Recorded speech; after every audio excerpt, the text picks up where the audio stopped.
کل میں اعوذ باللہ من الشیطان الرجیم بسم اللہ الرحمن الرحیم اللہم صلی علی سیدنا و مولانا محمد و علی سیدنا و مولانا محمد صلی اللہ علیہ وسلم۔ پنڈی پوسٹ کے ناظرین کو چودھری محمد اشفاق اور پنڈی پوسٹ کی پوری ٹیم کی طرف سے السلام علیکم۔ ناظرین، آج ہمارے ساتھ موجود ہیں خطہ پٹوار کی نامور مذہبی شخصیت جناب مولانا احمد جبار صاحب۔ آپ خطیب جامعہ مسجد سردار عقید بھی ہیں اور ماشاءاللہ آپ اکثر اوقات ہمارے سننے والوں کو دین اسلام کے حوالے سے جو مسائل جن کا ہمیں علم نہیں ہوتا ہے یہ بڑے اچھے طریقے سے ہمیں آگاہی دیتے ہیں۔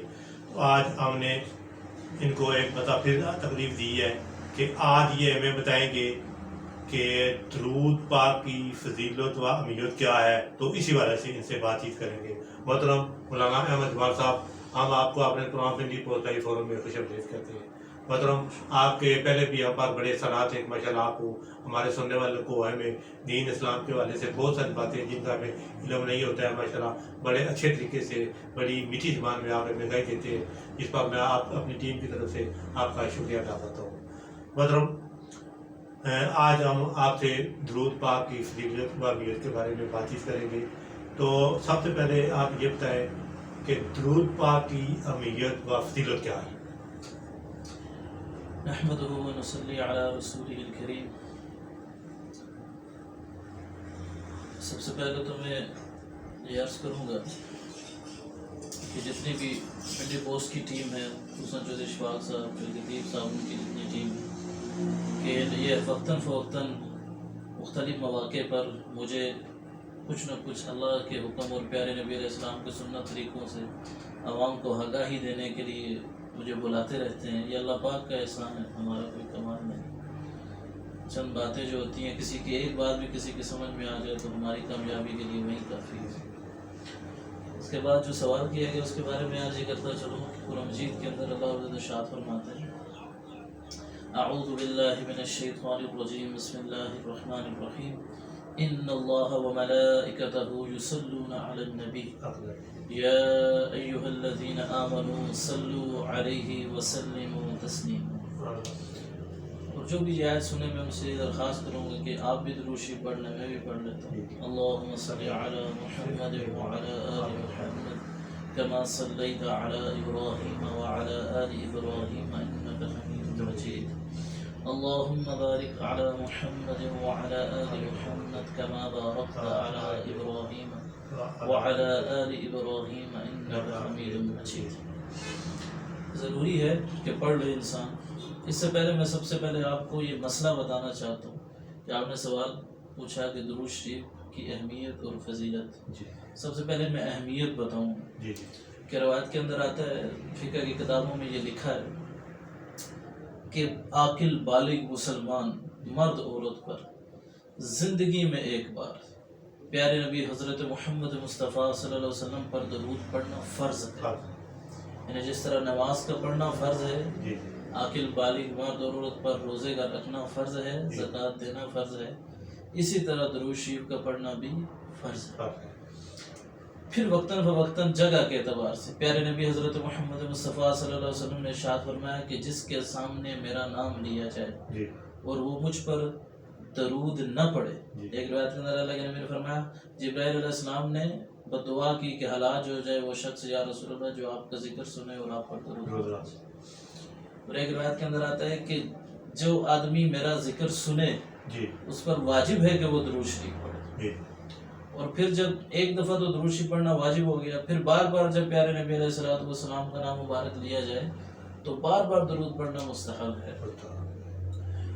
اور نماز کے اندر جو درود ابراہیمی ہم ہر آخری رکعت میں پڑھتے ہیں، چاہے 2 رکعتوں میں نماز ہو تو دوسری رکعت میں، 4 رکعتوں میں نماز ہو تو چوتھی رکعت میں درود ابراہیمی پڑھا جاتا ہے، وہ درود شریف پڑھنا سنت ہے۔ اور درود شریف اتنی اعلیٰ ذکر عبادت ہے ہمارے لیے کہ ایک روایت کے اندر آتا ہے، ایک صحابی نے عرض کیا یا رسول اللہ کہ میں آپ پر کتنا درود پڑھا کروں؟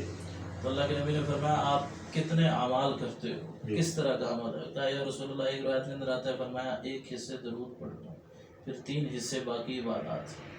تو اللہ کے نبی نے فرمایا اگر اور بھی زیادہ کر لو تو کافی، بہتر ہے تمہارے لیے مجھ پر درود پڑھنا. انہوں نے فرمایا یا رسول اللہ آدھا اس وقت آپ پہ درود پڑھنے میں گزاروں گا, آدھا وقت دوسری باتوں میں گزاروں گا. اللہ کے نبی نے فرمایا اس سے بھی زیادہ کر لو تو تمہارے لیے بہتر ہے. پھر فرمایا یا اللہ 3 حصے یا رسول اللہ. فرمایا اس سے بھی زیادہ کر لو تو بہتر ہے. یہ بات جو فرمائی یہ فرائض کے علاوہ کی بات ہے کہ ذکر اذکار انفرادی عبادات جو ہے. تو آتے روایت کے اندر کہ آخر میں صحابی نے کہا یا رسول اللہ فرض نماز کے بعد یعنی فرض جتنے بھی ذکر اذکار جو اللہ تعالیٰ نے ہمارے پر فرض کی عبادات, اس کے علاوہ جو تنہائیوں میں میری عبادتیں ہوں گی وہ صرف اور صرف آپ پر درود ہی پڑھنا. تو اللہ کے نبی نے فرمایا یہ بھی تمہارے لیے بہت بہتر ہے. یہ تو ہوگی مطلب اہمیت اتنی ہے درود شریف پڑھنے کی. اور باقی فضیلت کے بارے میں پیارے نبی علیہ الصلوۃ والسلام نے ارشاد فرمایا, جیسے میں قرآن کی آیت پڑھی یہ بھی فضیلت کے اوپر ہے, ان اللہ و ملائکتہ یصلون علی النبی یا ایھا الذین آمنوا صلوا علیہ وسلموا تسلیما. اللہ اور عزت ارشاد فرماتا ہے کہ اے ایمان والو, اللہ تعالیٰ بھی اور اللہ کے فرشتے بھی پیارے نبی علیہ الصلوۃ والسلام پر درود بھیجتے ہیں, رحمتیں بھیجتے ہیں. لہذا تمہارے اوپر بھی لازم ہے کہ تم بھی پیارے نبی علیہ الصلوۃ والسلام پر درود اور سلام بھیجو. اچھا پیارے جب یہ آیت اتری تو پیارے نبی علیہ الصلوۃ والسلام بڑی خوشی میں آئے, وہ آگے کہنے لگے کہ بھئی یہ معاملہ اللہ تعالیٰ نے آیت اتاری پر درود بھیجا کرو. تو صحابہ نے عرض کیا یا رسول اللہ سلام تو ہمیں پتہ ہے کہ آپ پر کیسے بھیجنا ہے, جیسے کہ اتحیات کے اوپر کے اندر بھی ہم پڑھتے ہیں السلام علیکہ ایھا النبی ورحمۃ اللہ وبرکاتہ, سلام ہو گیا. یا رسول اللہ درود کیسے پڑھیں آپ کے اوپر؟ تو ایک روایت کے اندر آتا ہے پیارے نبی علیہ الصلوۃ والسلام نے ارشاد فرمایا کہ تم مجھ پر اس طرح درود پڑھا کرو. پھر پورا درود ابراہیمی پڑھ پہ فرمایا. اور ابراہیم علیہ السلام کا تذکرہ اس وجہ سے بیچ میں فرمایا گیا کہ ابراہیم علیہ السلام نے پیارے نبی علیہ الصلوۃ والسلام کی امت کو خیر والے معاملے کے ساتھ اچھی دعاؤں میں یاد کیا. تو اللہ تعالیٰ نے فرمایا ابراہیم کیوں نہ ہم امت محمدیہ کی زبانوں پر تمہارا ذکر جاری کر دیں آپ کا. میں کہا یا اللہ بہت اچھی بات ہے. تو اس طرح درود ابراہیمی میں یہ فرمایا کہ اللہم صلی علی محمد, یہ اللہ کے نبی خود طریقہ بتا رہے ہیں صحابہ تم یوں مجھ پر درود بھیجا کرو. اللہم صلی علی محمد وعلی آل محمد. اس میں یہ کہوں گا کہ الفاظ میں ہم غلطی کرتے ہیں. ہم پڑھنے والے یوں پڑھتے ہیں اللہم صلی علی محمد ولا آل محمد, حالانکہ ولا آل نہیں ہے وعلی محمد صلی اللہ حضرت محمد صلی اللہ علیہ وسلم کی آل پر, علی کا جو معنی پر. کما صلیت علی ابراہیم, یا اللہ جیسے تو نے رحمت نازل فرمائی ابراہیم علیہ السلام پر اور ان کی آل پر, اسی طرح اللہم بارک علی محمد, یا اللہ برکتیں نازل فرما حضرت محمد صلی اللہ علیہ وسلم پر, وعلی آل محمد, اور محمد حضرت محمد صلی اللہ علیہ وسلم کی آل پر جس طرح آپ نے برکتیں نازل فرمائی ابراہیم علیہ السلام پر ان کی آل پر. اسی طرح اللہم بارک علی محمد وعلی آل محمد کما بارکت, بعض لوگ باریکتا پڑھتے ہیں, باریکتا نہیں ہوتا بارکتا علی ابراہیم وعلی, یہاں بھی ولا نہیں ہے, وعلی آل ابراہیم انک حمید مجید. یہ درود شریف اس طریقے سے پڑھنا چاہیے. اور فرمایا کہ سب سے افضل پیارے نبی علیہ الصلوۃ والسلام نے فرمایا کہ جو مجھ پر ایک دفعہ درود شریف پڑھتا ہے اللہ رب العزت اس پر 10 رحمتیں نازل کرتا ہے. صحابہ فرماتے ہیں کہ پیارے نبی علیہ الصلوۃ والسلام جب یہ بات کر رہے تھے تو چہرہ انور خوشی کے مارے کھل اٹھا تھا, کھلکھلا رہا تھا, خوش ہو رہے تھے. صحابہ نے پوچھا یا رسول اللہ کیا بات ہے, آپ خوش بڑے ہیں؟ فرمایا آج اللہ نے بہت بڑا انعام مجھے دیا ہے, اور وہ انعام یہ ہے کہ میرے اللہ رب العزت نے مجھے یہ فرمایا کہ یا رسول اللہ جو بھی آپ کا امتی آپ پر ایک دفعہ درود بھیجے گا ہم اس پر 10 رحمتیں نازل فرمائیں گے. اور اللہ کی ایک بھی رحمت بھی بہت کافی ہے, اور جو 10 رحمتیں نازل ہو رہی ہوں اور اس میں پیارے نبی علیہ الصلوۃ والسلام کی خوشنودی شامل حال ہو جائے تو بتاؤ درجہ کہاں پہنچ جاتا ہے. ایک روایت کے اندر یہ آتا ہے پیارے نبی علیہ السلام نے ارشاد فرمایا جزا اللہ عنا محمد صلی اللہ علیہ وسلم ما هو اہلہ, جس نے میرے لیے یہ دعا مانگی, جزا اللہ عنا محمد صلی اللہ علیہ وسلم ما هو اہلہ, اس شخص نے بھی ایک طریقے سے درود شریف بن جاتا ہے اللہ کے نبی کے لیے دعا کرنا کہ اللہ بدلہ عطا فرما پیارے نبی علیہ الصلوۃ والسلام کو ان کی شان شان جیسے آپ عطا فرماتے ہیں. تو فرمایا کہ جو یہ درود پڑھتا ہے یہ دعا میرے لیے مانگتا ہے اس نے گویا 70 فرشتوں کو 1000 دنوں تک 70 فرشتوں کو 1000 دنوں تک مشکل میں ڈال دیا کہ وہ 1000 دنوں تک ثواب لکھتے رہیں گے لیکن یہ اجر پورا نہیں ہوگا. اللہ عزت نے اتنی فضل فرمائی. اور باعث سے بہتر اور کیا بات ہوگی کہ حضرت آدم علیہ السلام کو جب نکاح ہوا تو اللہ کے نبی اللہ تعالیٰ نے فرمایا, آدم علیہ السلام قریب ہونے لگے امی حوا علیہ السلام کے, تو فرمایا مہر تو دے دو. اللہ کیا مہر ہے؟ کہا میرے نبی پر درود بھیجو. تو درود شریف 3 دفعہ پڑھا تو یہ حضرت امی حوا علیہ السلام کا مہر تھا. تو میں اس کے علاوہ بھی میں کہتا ہوں کہ جیسے شیخ شاعر نے کیا خوب کہا ہے, بعد از خدا بزرگ تو نہیں قصہ مختصر, کہ اللہ کے بعد اگر کوئی ہستی ہے تو پیارے نبی حضرت محمد مصطفیٰ صلی اللہ علیہ وسلم کی ہستی ہے. تو اگر ہم ان کے اوپر ہر وقت بھی درود بھیجیں تب بھی کم ہے. مطلب جب تک وہ کون سی ایسی آتے ہیں کہ جو انسان پر مبتلا ہو وہ اس وقت درود شریف پڑھنے کی ممانعت ہے؟ ہاں یہ بات ہے کہ جیسے ہم ایک روایت کے اندر آتا ہے کہ جب آپ واش روم میں جاؤ, یعنی بیت الخلاء جاتے ہو, قضاء حاجت کے لیے آپ جاتے ہیں, تو اس سے جانے سے پہلے دعا پڑھیں. اور دعا کیا ہے؟ اللہم انی اعوذ بک من الخبث والخبائث. یا اللہ میں آپ کی پناہ چاہتا ہوں خبیث جنوں سے, خبیث جنوں کی عورتوں سے. میں نے دیکھا ہے کہ ایسا کیوں پناہ مانگی جا رہی ہے؟ فرمایا اس لیے کہ جب آپ واش روم کے اندر جاتے ہو اور اپنا سطر کھولتے ہو تو رحمت کے فرشتے آپ سے جدا ہو جاتے ہیں, اور اس وقت میں آپ اللہ کا نام نہیں لے سکتے. جب اللہ کا نام نہیں لے سکتے تو گویا نبی علیہ السلام کا نام بھی نہیں لے سکتے, کہ یہ عبادت ہے ہمارے لیے. ان پر درود بھی نہیں بھیج سکتے, فرشتے بھی الگ ہو جاتے ہیں. لہذا اس وقت میں جب ہم, اور اسی طرح دعا پہلے پڑھی جاتی ہے داخل ہونے سے, اور پھر اگلی جو باہر نکلنے کی دعا ہے بیت الخلاء سے باہر نکلنے کے بعد پڑھی جاتی ہے غفرانک الحمدللہ الذی اذھب عنی الاذی وعافانی. یہ دعا پڑھی جاتی ہے بعد میں. تو ایک روایت کے اندر آتا ہے پیارے نبی علیہ السلام نے غفرانک کا لفظ استعمال کیا, یا اللہ مجھے بخش دیں آپ, اس لیے کہ میں اتنی دیر تک اللہ کے نبی کی اتنا زیادہ ذہن اللہ کی عبادت میں مشغول ہر وقت رہتا تھا کہ یہ جو میں نے قضاء حاجت کے لیے گیا اتنی دیر تک یا اللہ میں آپ کا نام نہیں لے سکتا. اس پہ بھی میں معافی چاہتا ہوں. تو اسی طرح اس وقت میں, اسی طرح جو جنبی ہونے کی حالت میں آدمی ہوتا ہے, اس وقت میں آپ مطلب جیسے اللہ کا ذکر نہیں کر سکتے, نام نہیں لے سکتے, دعائیں نہیں مانگ سکتے. اسی طرح کا معاملہ آگے آ جاتا ہے کہ عورت جب حائضہ ہو. اب معاملات ایسے ہیں کہ عورت جب حائضہ ہوتی ہے ہر مہینے کی مدت ہوتی ہے, اور ہر مہینے میں 3 سے 10 دن تک ان کی یا ایام آتے ہیں. تو ایسے معاملے میں یہ معاملہ ہوتا ہے کہ قرآن پڑھنا منع ہے, قرآن کو چھونا منع ہے, نماز پڑھنا منع ہے. لیکن چونکہ عورت روزمرہ کے اپنے معاملات کر رہی ہوتی ہے, وہ بچے کو دودھ بھی پلا رہی ہے, وہ بچوں کو کھانا, والدین اپنے گھر والوں کے لیے کھانا بھی پکا رہی ہے, وہ گھر سے باہر بھی جا رہی ہے, اندر بھی آ رہی ہے, جوتے پہننا, ہر قسم کے معاملات ہیں. تو چھوٹی چھوٹی دعاؤں کی اسے اجازت ہوتی ہے کہ آپ سبحان اللہ الحمدللہ, واش روم میں جانے کی دعا, باہر نکلنے سے بعد کی دعا, اس قسم کی دعائیں پڑھ سکتی ہیں. جیسے وہ دعائیں پڑھ سکتی ہیں کیونکہ یہ حکمن ناپاکی ہوتی ہے, حقیقت تو زبان پہ جسم پہ کوئی ناپاکی تو نہیں ہوتی, تو پڑھ سکتی ہیں. اسی طرح وہ درود شریف بھی پڑھ سکتی ہے, اس میں کوئی حرج نہیں ہے. باقی ناپاکی کی حالت میں واش روم والی جگہ پہ, ایسی جگہوں پہ درود شریف نہیں پڑھنا چاہیے. محترم یہ طے کہ درود پاک پڑھنے کے لیے کوئی وقت مقرر ہے یا آپ سوتے بیٹھتے اٹھتے چلتے پھرتے ہر جگہ پر پڑھ سکتے ہیں؟ اس کے لیے کوئی وقت مقرر نہیں. یعنی اللہ رب العزت نے دعائیں مانگنے کے لیے, اسی طرح درود پڑھنے کے لیے کوئی وقت مقرر نہیں کیا. آپ جب جہاں چاہیں درود پڑھ سکتے ہیں. اور ایک مزے کی بات آپ کو بتاؤں کہ باقی عبادت میں ہمیں شک شبہ ہوتا ہے کہ شاید قبول ہوگی کہ نہیں ہوگی, لیکن درود شریف کے بارے میں صاف حکم ہے کہ جو بھی میرے نبی پر درود بھیجے گا, اس میں یہ بات ہے ہی نہیں حدیث میں کہ قبول ہوگا یا نہیں ہوگا.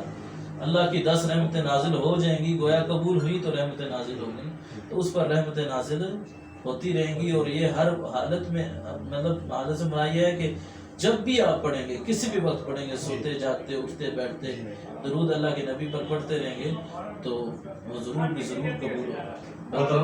احمد بار صاحب, جس طرح آپ پہلے بتا چکے ہیں, پھر بھی میں اپنی آسانی کے لیے میں دوبارہ آپ سے پوچھوں گا کہ ایک مرتبہ درود پاک پڑھنے سے کتنا ثواب ملتا ہے؟ وہ تو میں پہلے عرض کر چکا کہ اللہ رب العزت کی ایک دفعہ درود پڑھنے سے 10 رحمتیں نازل ہوتی ہیں. اور ایک رحمت کی تفصیل پڑھ سکتا ہے. ایک رحمت, اللہ رحمت تو ایسی بڑی چیز ہے, رحم ایسی بڑی چیز ہے. آتا ہے روایت کے اندر کہ ایک اللہ رب العزت کی رحمت جسے مل گئی، فضل جسے مل گیا، اسے گویا ساری دنیا کی نعمتیں مل گئی۔ ایک واقعہ میرے ذہن میں آ رہا ہے، باقی تفصیل تو اور بھی بڑی ہے، لیکن میں اس پہ تھوڑی سی وضاحت کرتا چلوں کہ ایک بہت بڑے بزرگ تھے جنہوں نے 500 سال تک پہلے اللہ تعالیٰ کی عبادت میں وقت گزارا۔ تو جب وفات ہوئی، اللہ کے سامنے پیش ہوئے تو اللہ تعالیٰ نے فرمایا جا ہم تجھے اپنی رحمت سے جنت دیں، ہم تیرے اوپر رحم کر رہے ہیں۔ تو انہوں نے فرمایا کہ وہ آگے سے کہنے لگے اللہ تعالیٰ اگر 500 سال کی عبادت کے بعد بھی میں نے اور کوئی کام نہیں کیا، آپ کی رحمت سے جنت میں جانا ہے، تو پھر میری عبادت کس کام کی؟ تو اللہ تعالیٰ نے فرمایا اچھا اپنی عبادت کا اجر چاہتے ہو؟ کہا ٹھیک ہے ہم آپ کو اجر دیتے ہیں۔ کہا انہیں ذرا جہنم کی طرف لے کر جاؤ۔ کہتے ابھی وہ کافی دور تھے جہنم سے، تو اس کی گرمی کی وجہ، شدت کی وجہ سے ان کو پیاس لگی تو انہوں نے پانی مانگا۔ جب پانی مانگا تو ایک گلاس سامنے آیا کہ یار پانی ہے آپ لے لیں۔ تو انہوں نے آگے سے کہا کہ جب پانی لینے لگے تو انہوں نے کہا یہاں پر کوئی چیز مفت میں نہیں ملتی، قیمتیں لینی پڑتی۔ کہا جی قیمت کیا؟ کہا 500 سال کی عبادت، ایک گلاس پانی کی قیمت۔ اچھا جب انسان کے پاس چیز ہوتی ہے تو بندہ کہتا ہے یار میرے پاس ہے یہ لو، میں نے کہا لے لو، 500 سال کی عبادت میں تو پیاس سے مرا جا رہا ہوں۔ میں نے کہا ٹھیک ہے دے دو، دیا اور پانی پیا۔ تھوڑی دیر گزری تو گرمی کی شدت پھر ستایا اور پھر پیاس لگ گئی۔ میں نے کہا اب کیا؟ کہا 500 سال کی عبادت، پھر پانی کا گلاس ملے گا۔ کہا میرے پاس تو کچھ نہیں۔ کہا یہی تو ہم بتا رہے تھے کہ جو دنیا میں آپ نے پانی استعمال کیا ہے، کھانا استعمال کیا ہے، یہ ساروں کی قیمت اللہ نے نہیں مانگی، تو یہ اللہ کی رحمت ہے۔ اور اب اگر اللہ تعالیٰ تمہیں جنت دے رہے ہیں، اگر بدلہ مانگتے ہو تو آپ کے ایک گلاس پانی کی قیمت آپ کی عبادت نہیں بنتی، تو ہم آپ کو جنت اپنی رحمت سے دے رہے ہیں۔ حقیقت میں رحمت کی کوئی تشریح ہم نہیں کر سکتے، یہ اس کا فضل ہے، اس کی عطا ہے، اس کی طرف سے معافی ہے۔ کوئی ایک روایت کے اندر آتا ہے کہ ایک حدیث مبارکہ کے اندر کہ سارے لوگ اگر یا اللہ آپ کے نیک ہو جائیں تو آپ کیا کریں گے؟ اللہ تعالیٰ نے فرمایا ان کو ختم کروں گا، ایسے لوگ پیدا کروں گا جو گناہ بھی کریں پھر مجھ سے معافی مانگیں۔ تو اللہ تعالیٰ نے علماء نے آتا روایت کے اندر کہ یہ کوئی اللہ گناہ کی ترغیب نہیں دے رہے، وہ اللہ تعالیٰ یہ کہہ رہے ہیں کہ اگر گناہ گار گناہ نہ کرے پھر مجھ سے معافی نہ مانگے تو لوگوں کو کیسے پتہ چلے گا کہ میں رحیم کتنا ہوں، رحم کتنا کرنے والا ہوں، میں بخشنے والا کتنا ہوں۔ گویا اس کی عطا ہے اور فضل ہیں، یہ رحمتیں ہیں۔ میں اپنے الفاظ میں شاید اس کی اس سے بہتر تشریح نہ کر سکوں کہ یہ اللہ تعالیٰ جو ہمارے اوپر نازل فرما رہے ہیں، ہمیں معافیاں دے رہے ہیں، ہمیں رزق دے رہے ہیں، ہمیں دولتیں عطا فرما رہے ہیں، آنکھ کان ناک پاؤں یہ سب کچھ استعمال کر رہے ہیں، اس کا کبھی کرایہ نہیں مانگا، یہی اللہ کی رحمت ہے۔ محترم حضور پاک درود پاک سنتے ہیں، اس کا جواب ہی دیتے ہیں، اس حوالے سے تھوڑی تفصیل بتائیں۔ ویسے تو یہ سوال ایسا ہے کہ یہ علماء کی بحث ہے، علمی بحث ہے، علماء ہی کے درمیان میں ایسی باتیں اچھی لگتی ہیں۔ ہماری عوام کے اندر اتنا ظرف نہیں ہے کہ وہ اس قسم کی باتوں کو ہضم کر سکیں، اور اس لیے ہم عوام میں ایسی باتیں کرتے بھی نہیں ہیں۔ ہم یہی کہتے ہیں کہ بھائی آپ درود پڑھیں۔ تو باقی تھوڑی سی وضاحت میں اس اعتبار سے کرتا چلوں کہ پیارے نبی علیہ الصلوۃ والسلام زندہ ہے، اتنا تو بالاتفاق مسئلہ ہے کہ وہ زندہ ہے۔ زندہ ہونے کے آگے پھر الگ تشریح ہے، وہ کس طرح ہیں۔ پہلے تو میں یہ اس بات کو تھوڑا سا جھگڑا ختم کروں گا، وہ اس وجہ سے کہ یہ اللہ رب العزت جانتے ہیں کہ وہ کیسے زندہ ہے، ٹھیک ہے۔ وہ اس وجہ سے بھی یہ کہوں گا کیونکہ اللہ رب العزت جو انعامات، جو باتیں اعلیٰ اللہ رب العزت جان سکتے ہیں وہ میں نہیں جان سکتا، کیونکہ اللہ رب العزت نے یہ ارشاد فرمایا ہے کہ میں نے جنت میں آپ کے لیے وہ کچھ تیار کر کے رکھا ہے، نہ کسی آنکھ نے دیکھا، نہ کسی کان نے سنا، نہ کسی کے دل پر اس کا گمان گزرا ہے۔ بلکہ ایک روایت کے اندر آتا ہے اللہ تعالیٰ نے فرمایا کہ تم اس دنیا کی آنکھ سے مجھے نہیں دیکھ سکتے تو تم میری رحمتوں کو کیا دیکھو گے، میرے فضلوں کو کیا دیکھو گے۔ اس دن میں جو انعام دینے والا ہوں وہ تمہارے دماغ میں آ ہی نہیں سکتا، کیونکہ تمہارا دماغ ابھی 99% بند ہے، 1% کھلا ہے۔ تو میں کس طرح اس بات کا اندازہ لگا سکتا ہوں کہ میرے اللہ نے میرے نبی کو کتنی شاہانہ زندگی عطا فرمائی، وہ اللہ پاک بہتر جانتا ہے۔ باقی جہاں تک معاملہ ہے درود شریف کا، تو ہمارے لیے صرف اتنا ہی کافی ہے کہ درود شریف پیارے نبی علیہ السلام تک پہنچتا ہے، ٹھیک ہے۔ اس میں علماء کا اختلاف ہے، بعض علماء یہ کہتے ہیں کہ جب ہم نبی پاک صلی اللہ علیہ وسلم کے روضہ مبارک پر کھڑے ہوتے ہیں، اس میں سب کا اتفاق ہے، جب روضہ مبارک پر کھڑے ہوتے ہیں اور ہم درود شریف پڑھتے ہیں الصلاۃ والسلام علیک یا رسول اللہ، تو وہ نبی پاک صلی اللہ علیہ وسلم ہمارے درود کو سنتے بھی ہیں اور اس کا جواب بھی دیتے ہیں، ہم اس کو سننے کا شعور نہیں رکھتے۔ باقی جگہ تو بعض علماء کہتے ہیں جس جگہ بھی بیٹھ کر پڑھیں گے اللہ کے نبی تک وہ اسی وقت سنیں گے، لیکن حدیث مبارکہ کے اندر روایت میں اندر یہ آتا ہے کہ جب یہ جو میں نے آیت پڑھی تھی ان اللہ و ملائکتہ یصلون علی النبی، اس کے تشریح میں یہ حدیث مبارکہ لکھی ہوئی تھی، اس میں یہ آتا ہے کہ اللہ تعالیٰ نے 2 فرشتے مقرر کیے جو فرشتے نبی پاک صلی اللہ علیہ وسلم تک درود پہنچاتے ہیں، جہاں کہیں بھی آپ پڑھیں گے وہ فرشتے لے کے اللہ کے نبی تک پہنچائیں گے۔ اور بعض علماء کہتے ہیں کہ بھئی نہیں، وہ ڈائریکٹ نبی پاک صلی اللہ علیہ وسلم تک پہنچتا ہے، لیکن یہاں میں ایک بات یہ کہوں گا کہ ہمارے لیے یہ سوچنے کی بات نہیں ہے کہ فرشتے لے کے جا رہے ہیں یا ڈائریکٹ پہنچ رہے ہیں، ہم تو اسی پہ خوش ہو جائیں گے کہ ہمارا درود پہنچ رہا ہے۔ آپ کسی بندے کو پیغام بھجواتے ہیں کہ آپ فلانی چیز کلر تک جو ہے وہ چھوڑ آؤ، اور کلر والا بندہ ہے، آدمی کہتا ہے جی آپ کلر والے راستے سے کیوں آئے، گجران والے سے کیوں نہیں آئے، تو وہ آگے سے آگے آدمی کہے گا بھائی ہم نے تیرا پیغام تجھے پہنچا دیا، چاہے کلر والے راستے سے ہے چاہے گجران والے سے، تجھے کیا مسئلہ ہے، وہ کام ہمارا ہے، تیرا کام درود پڑھنا ہے، ہمارے ذمہ اللہ نے درود پڑھنا لگایا ہے۔ میرے نبی کی زندگی کیا ہے، جب میرا دماغ انعامات تک نہیں پہنچ سکتا، اس کی سوچ میں نہیں آ سکتا، تو میرے نبی کی زندگی کتنی اعلیٰ ہوگی، میں وہاں تک نہیں جا سکتا۔ میرے لیے اتنا ہی کافی ہے کہ میرے نبی تک میری آواز پہنچ رہی ہے، اس سے بڑی رحمت اللہ کی میرے لیے کیا ہو میرے۔ اور باقی یہ علمی بحث ہے، میں ایک دو پھر کہوں گا، علماء کی باتیں ہیں، علمی بحث ان کو کرنا چاہیے۔ ہمارے اندر تو فرائض زندہ نہیں ہے تو میں کیا آگے کی باتیں کروں۔ میں تو یہ لوگوں سے کہوں گا کہ میرے آنکھوں کی ٹھنڈک اللہ کے نبی نے فرمایا نماز میں۔ آج ہماری مسجدیں خالی ہیں اور حالات یہ ہیں کہ ہمارے اوپر ایسے حالات آئے پڑے ہیں کہ ہر آدمی افراتفری کا شکار ہے اور ہر آدمی شکایت میں لگا ہے، میرے ساتھ یہ ہو گیا، میرے ساتھ یہ ہو گیا، یہ ہو گیا۔ پہلے لوگوں کے پاس کھانا کم ہوتا تھا، شکر زیادہ ہوتا تھا، آج کھانا زیادہ ہے۔ میں نے پہلے بھی کئی دفعہ یہ بات عرض کر چکا آپ سے، پہلے ایک ٹائم لوگ کھانا کھاتے تھے، والد صاحب کئی دفعہ سناتے رہے کہ کبھی پیاز سے کھانا کھایا، کبھی آم سے کھانا کھایا، کبھی سوکھی روٹی آ گئی، کبھی لسی سے کھا لیا، سالن تو کبھی کبھار نصیب ہوتا تھا۔ اب تو 3 ٹائم ہم سالن کے ساتھ روٹی کھاتے ہیں، پھر 2 ٹائم کی 3 ٹائم کی چائے ہم سے الگ سے پیتے ہیں۔ اور آپ اپنے روڈ پہ دیکھ لیں، جو ہوٹل کھلتا ہے رش اتنی ہوتی ہے کہ آدمی کہتا ہے جی جگہ نہیں مل رہی، اتنا لوگوں کے پاس کھانے کو ہے، پھر بھی ہم نے شکر ہیں، اللہ نے بہت کچھ ہمیں دیا ہوا ہے، اور ہم اللہ کی عبادت نہیں کر رہے۔ اگر مقصد ہم دیکھا جائے تو ہمیں تو اس میں لگنا چاہیے۔